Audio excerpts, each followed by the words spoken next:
तुम्ही अयोध्येला जा, तुम्ही गयेला जा, तुम्ही गुजरातच्या सोरटी सोमनाथाकडे जा, तुम्ही काशी विश्वेश्वरला जा, तुम्ही द्वारकेला जा, तुम्ही मथुरेला जा, तुम्ही उज्जैनला जा, तुम्ही देशातल्या कुठल्याही तीर्थक्षेत्री जा, प्रत्येक ठिकाणी अहिल्यादेवी होळकरांनी बांधलेलं मंदिर दिसेल, तुम्हाला विहिरी दिसतील, तुम्हाला घाट दिसतील, तुम्हाला आश्रमशाळा दिसतील, तुम्हाला धर्मशाळा दिसतील. अफाट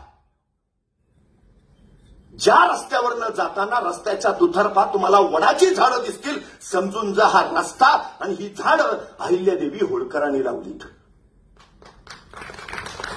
आमच्या शिखर शिंगणापूरला या मंदिर बांधलंय त्यांनी, तलाव त्यांनी बांधलाय.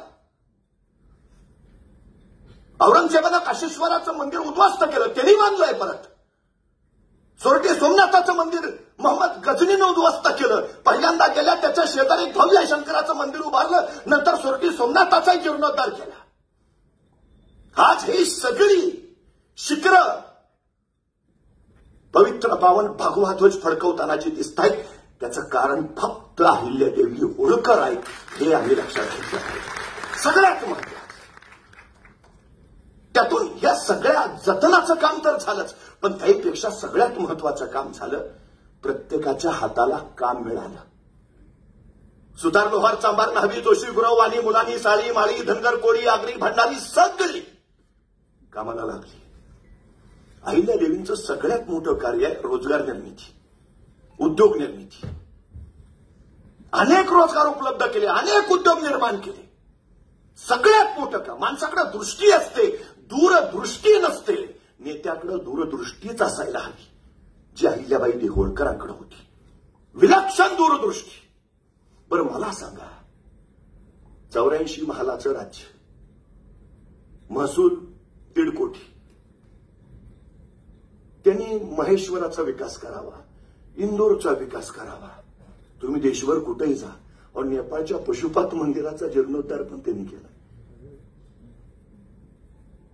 साधनं नव्हती दळणवळणाची त्यावेळी.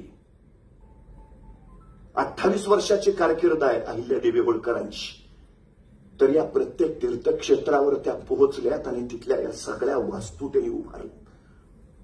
स्थापत्य कलेचा अलौकिक नमुना आहेत ही सगळी मंदिरं, या सगळ्या वास्तू. अहिल्यादेवीने असा विचार केला का, काय असेल ते आपलं आपण इथं उभारू ना, तो भाग कुठं आपल्या मतदारसंघात येतो.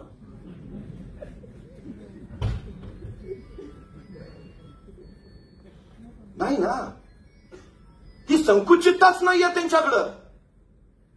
सगळ्यात मोठं वैशिष्ट्य त्यांचं आहे ते का पुण्यश्लोक म्हटलं जातं. वेद मंत्राहून ज्या पवित्र त्या पुण्यश्लोक. भारतामध्ये अनेक राजे, राजवाडे सगळे झालेत, पण भारतीयांनी कुठल्याही राज्यकर्त्यांना, राज्यकर्तींना देवाची किंवा देवीची उपमा दिलेली नाही. अपवाद फक्त अहिल्यादेवी होळकर, ज्यांना संतत्वाचाच दर्जा दिला. पवित्र मंत्राहून पवित्र पुण्यश्लोक. काय विलक्षण असेल.